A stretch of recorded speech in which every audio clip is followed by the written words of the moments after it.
허환구의 라디오 오늘. 여러분 안녕하십니까, 허환구입니다. 본인 부담 상한제라는 게 있죠. 소득 분위마다 의료비 상한액을 정해놓고 그 상한액을 초과한 의료비 차액은 국민건강보험공단이 대신 부담하는 제도입니다.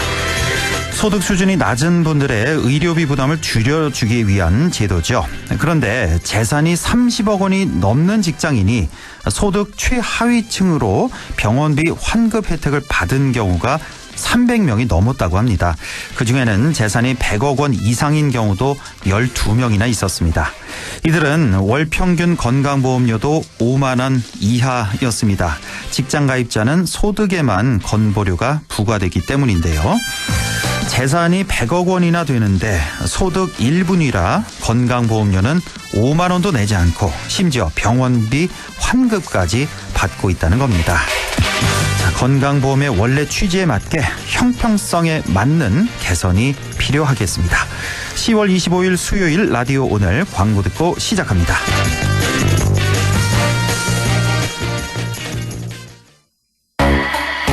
마침내 일렉트릭 토레스의 탄생. SUV와 EV, 그 경계를 넘나드는 새로움. 당신이 기대했던 SUV, 그대로의 EV. 토레스 EVX. 지금 KG 모빌리티 전시장에서. 이희경입니다. 그거 아세요? 이사는 평수를 바꾸지만 연금 이전은 평생을 바꾼다는 말. 그래서 저는 하나 연금 닥터. 빈틈없는 밀착 관리에 찾아오는 연금 전문가 상담까지. 당신의 퇴직연금 하나은행 연금 닥터로 이전해야겠죠? 원금 손실에 유의하시고 자세한 내용은 하나은행 홈페이지 참조. 우리 회사 특별 안전보건교육 어디서 들어야 할까? 모두가 이기는 올윈 에듀. 산업안전보건교육 우수기관 올인에듀. 기업 맞춤형 직무교육 제작과 법정 의무교육까지 올인에듀. 모두가 이기는 올윈 에듀. 자, 문제 나갑니다. 올겨울 모두가 가장 내리기 원하는 비는? 겨울비, 사랑비, 가스비. 올겨울 대성 S라인 콘덴싱으로 대한민국 곳곳에 내려질 가스비를 경험해보세요. 대성이 내일을 위합니다. 대성 보일러.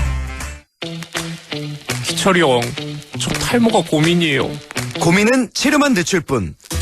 지금 바로 약국에서 미녹시딜 바이그루트를 만나보세요. 탈모 치료에 효과 있는 미녹시딜이 들어있으니까. 탈모엔 역시 미녹시딜 바이그루트. 태극제약. 드라이 했는데 머리가 왜 이렇게 초라해졌지? 모발 속이 비었으니까. 힘없고 가는 모발이라면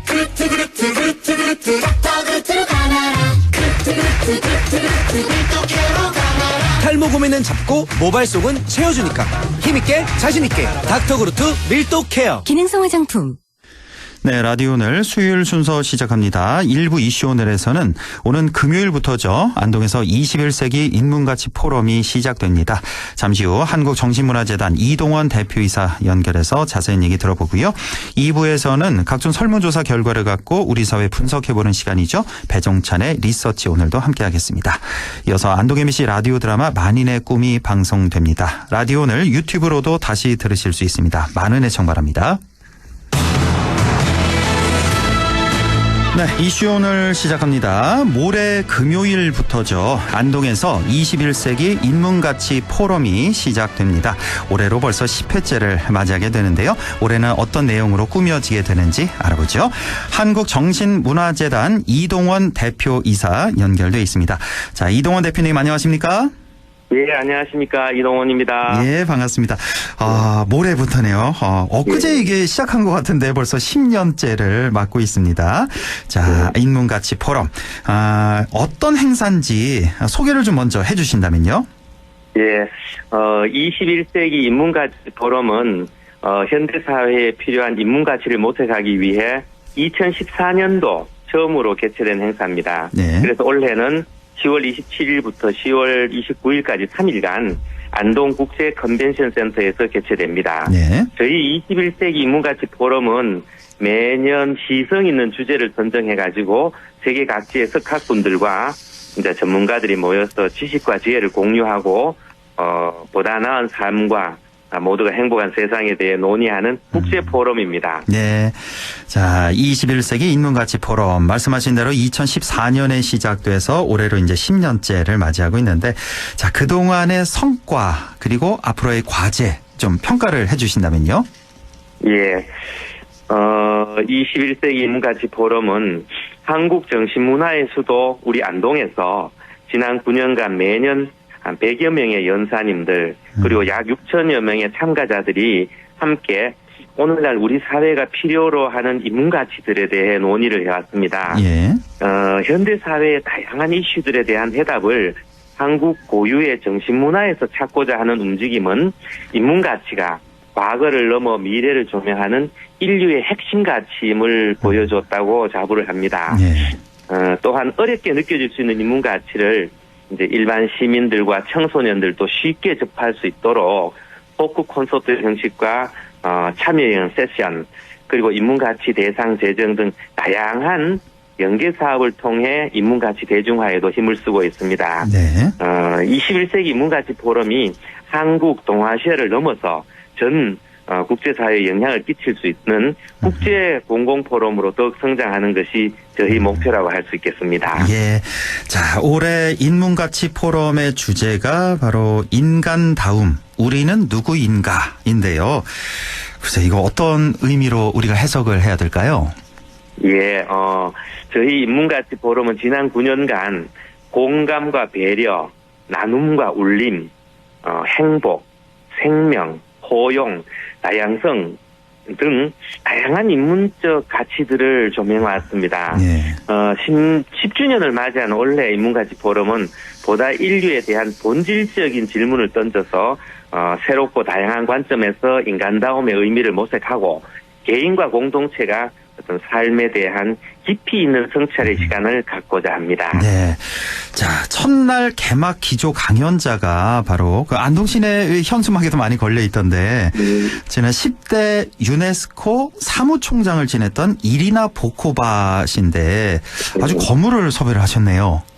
대표님께서. 예. 자, 이 개막 기조 강연자로 이 이리나 보코바 이분을 선택한 것 뭐 어떤 의미일까요? 예. 이리나 보코바 씨는 다 알다시피 제10대 유네스코 사무총장을 역임하셨습니다. 예. 그리고 그분은 교육과 문화, 인권 등 광범위한 경험을 갖고 계시며 글로벌 과제를 대처하는 뛰어난 리더십을 갖고 계십니다. 예. 원래 포럼 주제인 인간다움, 우리는 누구인가에 대해서 더 나은 미래를 위한 어떤 인문의 역할과 그 중요성을 알려주고 함께하는 참석자분들께도 인문에 대한 영감과 동기를 부여할 것으로 그래 기대를 하고 있습니다. 그렇군요. 아무래도 외국인이시니까 예. 외국말로 하실 거 아니에요, 강연을. 예. 그러면 이제 통역사가 옆에서 이제 해석을 해주고 통역을 해주고 이런 식으로 예. 강연이 진행되나요? 예, 동시 통역이 제공됩니다. 동시통역으로. 예. 예. 자, 인문가치 포럼은 이제 여러 세션으로 나뉘어서 세계에서 많은 학자와 전문가들이 참석해 왔는데요. 자, 뭐 이리나 보코바 전 사무총장 말고 또 올해는 또 어떤 분들이 함께 하시게 되나요? 예, 이제 앞서 말씀드린 이리나 보코바를 비롯해가지고 세계적인 생물학자 데니스 노블 교수가 계십니다. 네. 그래서 폐회식 특별 강연을 하시고요. 예. 그다음에 카이스트의 이광현 총장님이 오셔가지고 참석을 하시고 그리고 특별하게 한국판 디즈니라고 할 수 있는 심청전 다이브를 작곡한 하버드 졸업생 줄리아 류가 참석하는 청년 인문 교류 세션이 있습니다. 예. 그리고 다양한 세대들이 즐길 수 있도록 대중 세션인 청춘 콘서트하고 영화 콘서트 그래서 여기서는 대중매체를 통해 알려진 저명 인사분들이 참여하실 예정입니다. 참 예. 섭외하시느라고 힘드셨겠습니다. 예. 예, 이렇게 아주 풍부한 강연도 있고 이것 말고도 또 다양한 부대 행사도 함께 진행이 된다고요?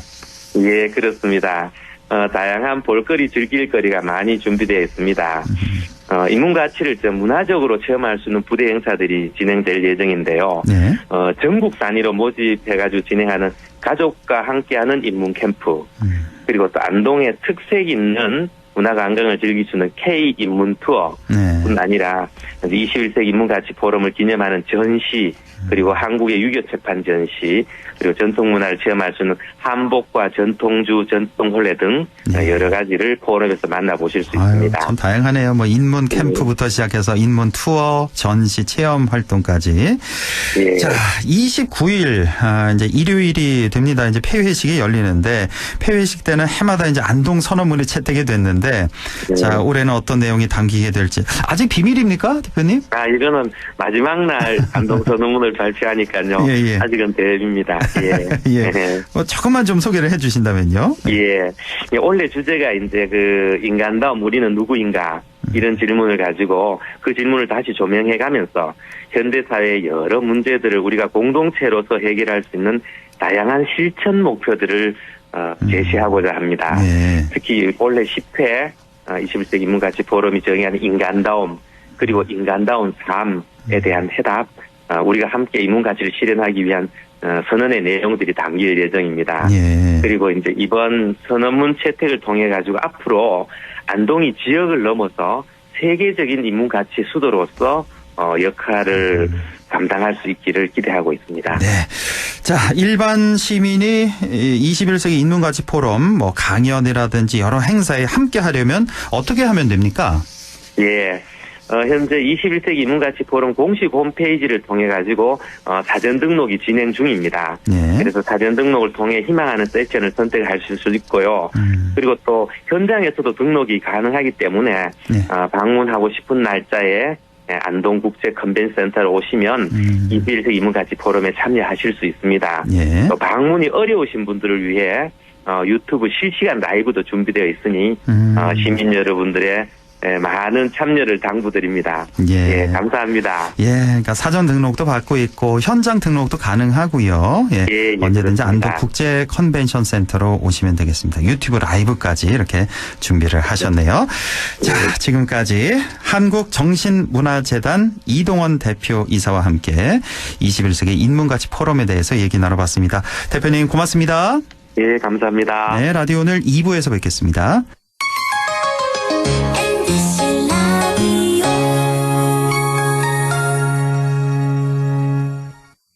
나에게 딱 맞는 대학, 나에게 꼭 맞춘 대학. 나만의 경쟁력을 원한다면 안동과학대학교로 오라. 시대의 딱 취업 중심 실전학과, 학생의 꼭 현장 중심 실무교육, 취업의 맞춤, 내 꿈의 맞춤, 나의 드림핏 안동과학대학교. 중고차 전문기업 신안동 EV 친환경 모터스. 15년 경력의 안동중고차 신대표가 운영하는 중고차 전문 매장으로 구매 후 6개월 또는 1만 킬로미터까지 70여 가지 부품 무료 교환 서비스 보증해드립니다. 안동중고차 유통단지 D동에 위치한 안동중고차의 중심 신안동 EV 친환경 모터스. 안전한 거래를 원하시면 정식 허가업체로 문의 전화는 010-2253-2253. 앞뒤가 똑같은 전화번호 010-2253-2253. 안동중고차 신대표를 찾아주세요. 가구 살 땐 꼭 한번 가보자. 안동 명품 가구 백화점. 흑표 흑침대, 양성국 갤러리, 금성침대, 한국가죽소파, 장수돌침대. 다양한 브랜드 가구를 한 곳에서 쇼핑할 수 있는 대형 가구 전시장. 안동 명품 가구 백화점. 행복한 세상에 좋은 친구 MBC 문화방송 100.1 MBC 라디오.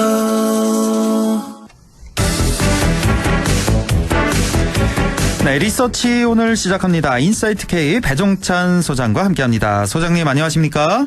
안녕하십니까, 배종찬입니다. 네, 윤석열 대통령 해외 순방 중인데요. 지지율 추세는 어떻습니까? 네, 대체로 최근 발표되는 조사 결과 아직까지 대통령의 해외 순방을 다 담고 있다고 보기는 힘들지만 좀 하락한, 조금 내려간 추세로 나타나고 있습니다. 오늘 소개해드리는 모든 조사는 중앙선거론조사 심의위원회 홈페이지에서 확인 가능한데요. 미디어 토마토가 뉴스 토마토 의뢰로 지난 21일, 22일 실시한 조사입니다. 윤석열 대통령 국정수행에 대해 어떻게 평가하는지 물어보았는데요. 잘하고 있다는 긍정평가, 28.3%로 나왔고요. 예. 그리고 부정평가는 66.8%로 나타났습니다. 직전 조사하고 비교를 하더라도 긍정평가는 조금 내려갔고 네. 또 부정평가는 조금 올라갔는데 물론 뭐 20%대 수치다 또 다른 건 좀 20%대 수치가 아닌 물론 이제 조사 시점이 다릅니다. 근데 중요한 건 대통령 지지율이 올라가는 것이 아니라 조금이라도 내려가고 있는 추세라고 하는 것. 이것에 주목을 해볼 필요가 있겠습니다. 긍정평가 20%대고 부정평가가 무려 66.8%. 60% 중후반대로 지금 이렇게 악화가 되고 있습니다. 네. 그 지난 보궐선거 그 영향이 아직까지도 계속되고 있는 그런 상황인데 자, 뭐 이유를 좀 알아보고 싶고요. 그리고 또 대통령이 변화하고 반성이란 표현을 썼잖아요. 그 앞으로 네. 지지율 어떤 영향을 줄까요?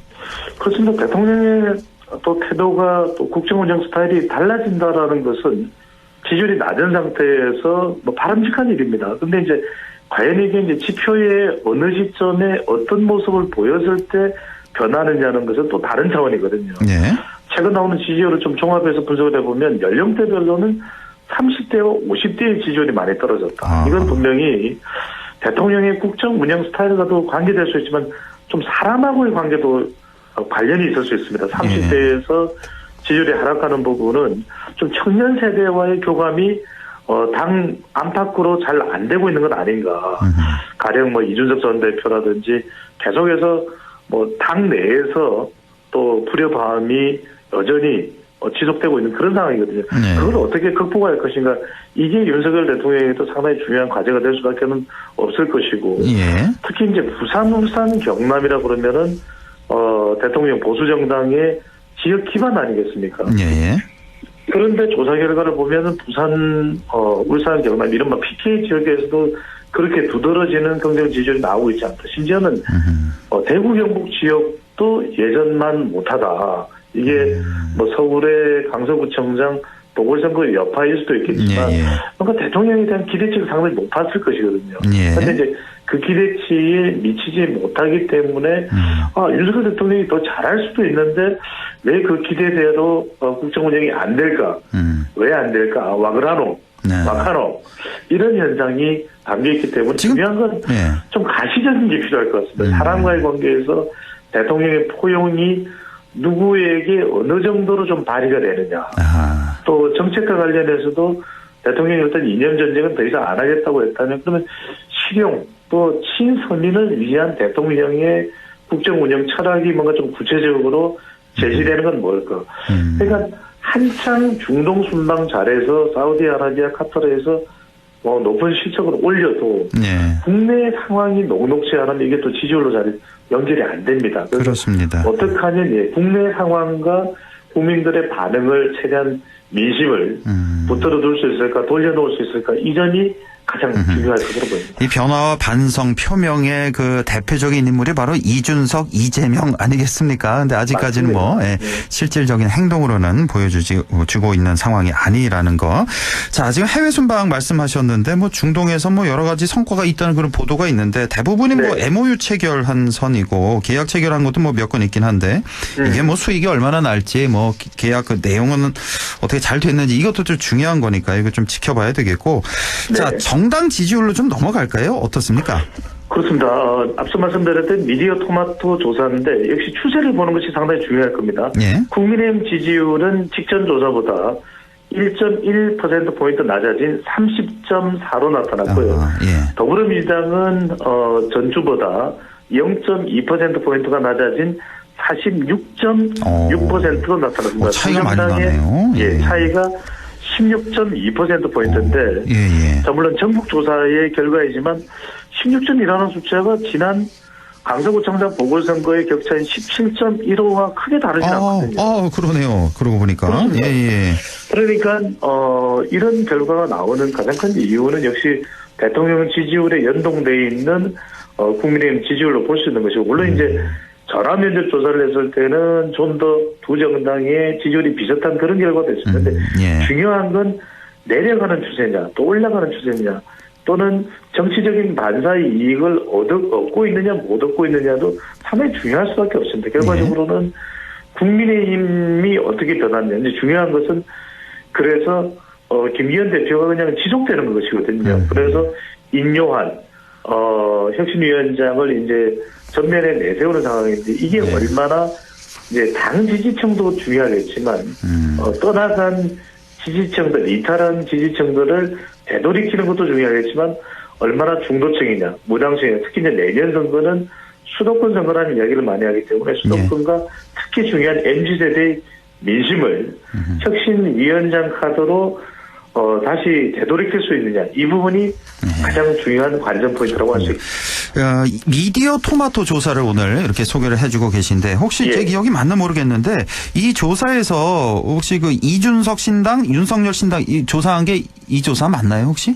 맞습니다. 아, 이거 맞죠. 근데 제 기억에 보니까 그 이준석 신당 그 지지율이 윤석열 신당보다 더 높았던 그런 기억이 있는데 이건 뭐 어떻게 봐야 될까요? 배종찬 소장이 또 준비를 안 했겠습니까?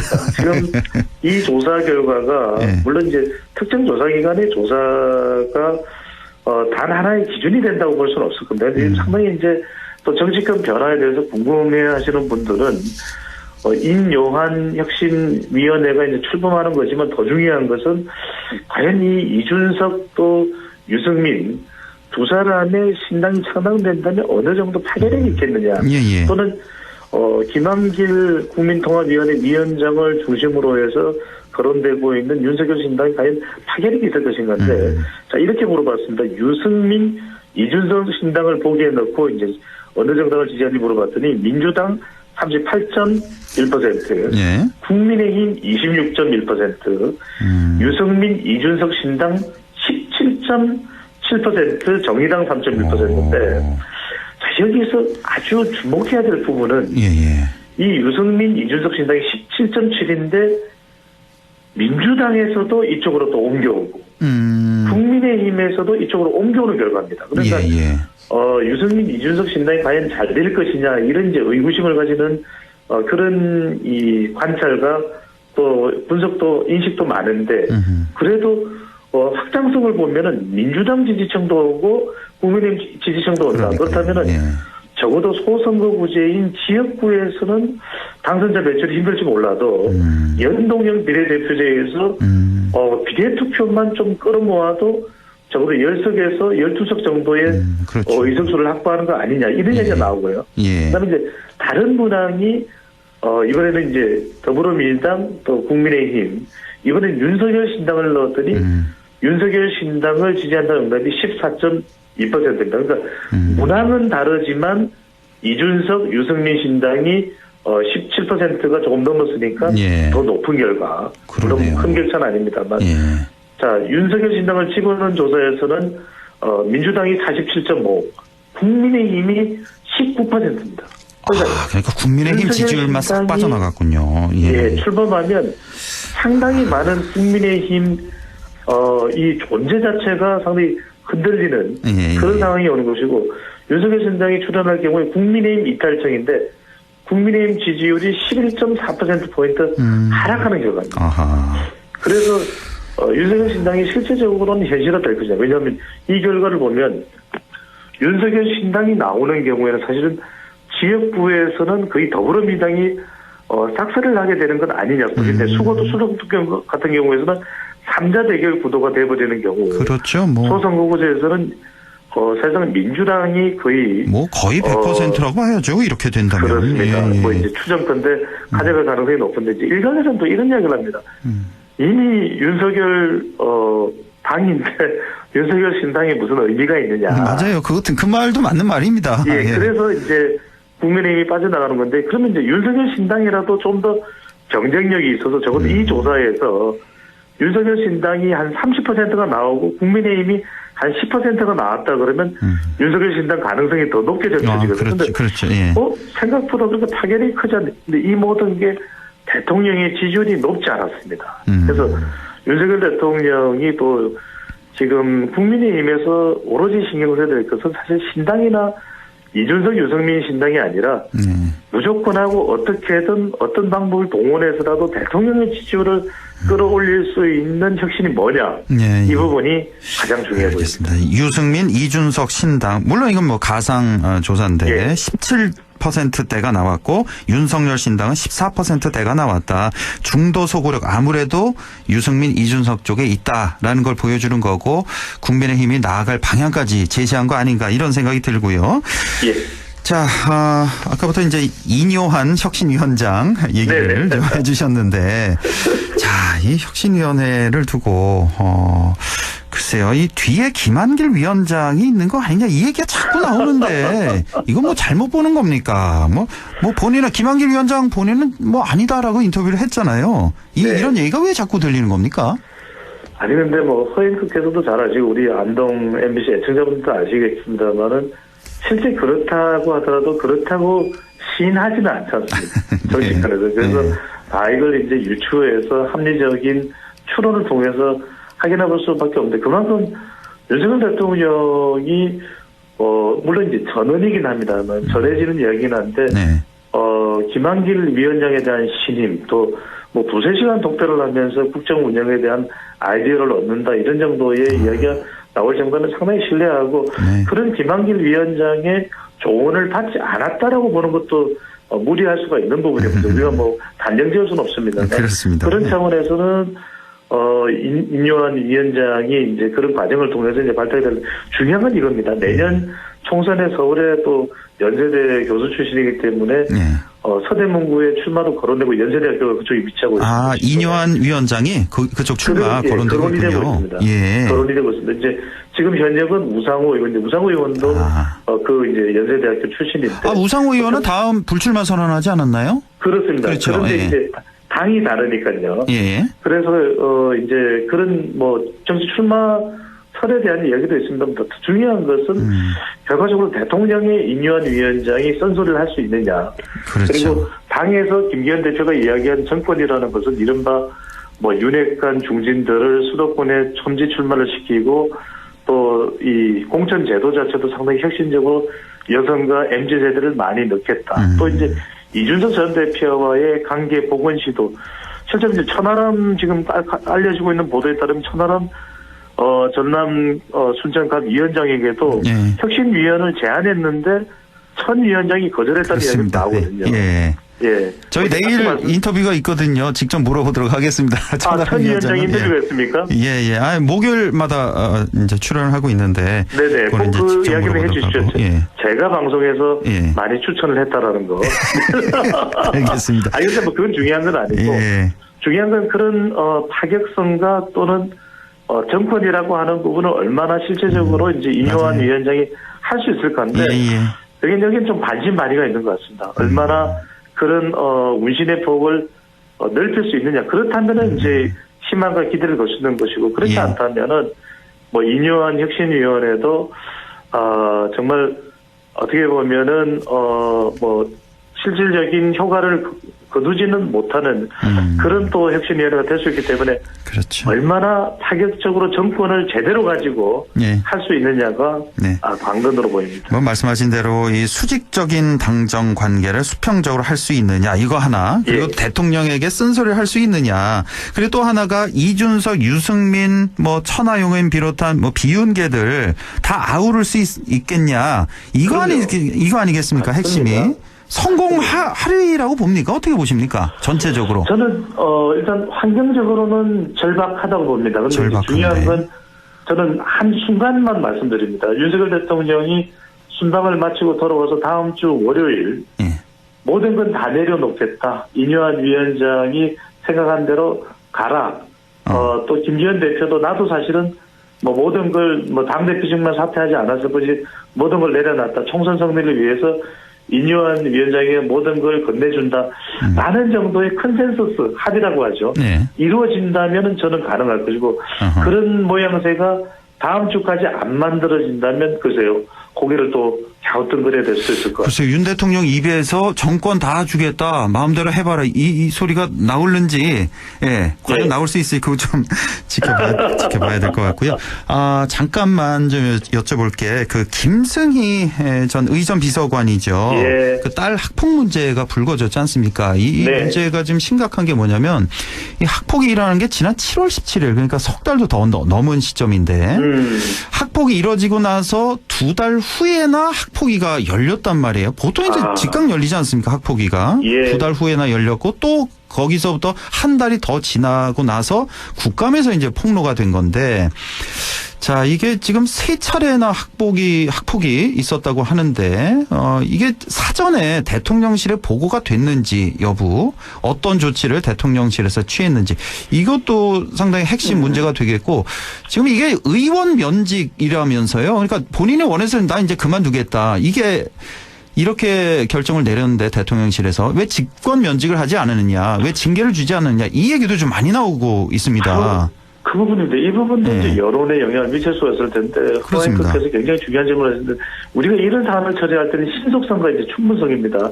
자, 대통령실에서 미리 학폭을 알고 있었느냐는 여부를 확인하는 것은 조금 지금 당장 쉽지는 않습니다. 그 부분은 이제 진상 규명이 이루어져야 될 부분이라면 지금 대통령실에서는 사전 보고를 안 받았고 그 국감에서 폭로된 그날 받았다 그랬어요. 그러니까요. 그날 받고 4시간 만에 의원 면직됐다. 이렇게 발표를 했는데요. 예. 근데 일단 이제 우리가 이런 사안의 처리에 있어서 신속성과 충분성을 본다면은 적어도 빨리 이제 이 경질 일종의 사태 처리를 한 것은 이제 신속성 차원에서는 잘했다라고 할 수 있는 부분. 문제는 바로 이 충분성입니다. 네. 어떤 이 자리에 있으면서 더군다나 이제 김성희 이 비서관의 위치가 김건희 여사를 보좌하는 이 위치거든요. 예. 그렇다면 상당히 그 부분에 대한 자리에 대한 그런 부분들의 중요성이 더 무게가 주어질 수 있는데 충분성이라는 건 뭐냐면 실제로 그 학폭에 대해서 학폭위가 제대로 열리지 않았다.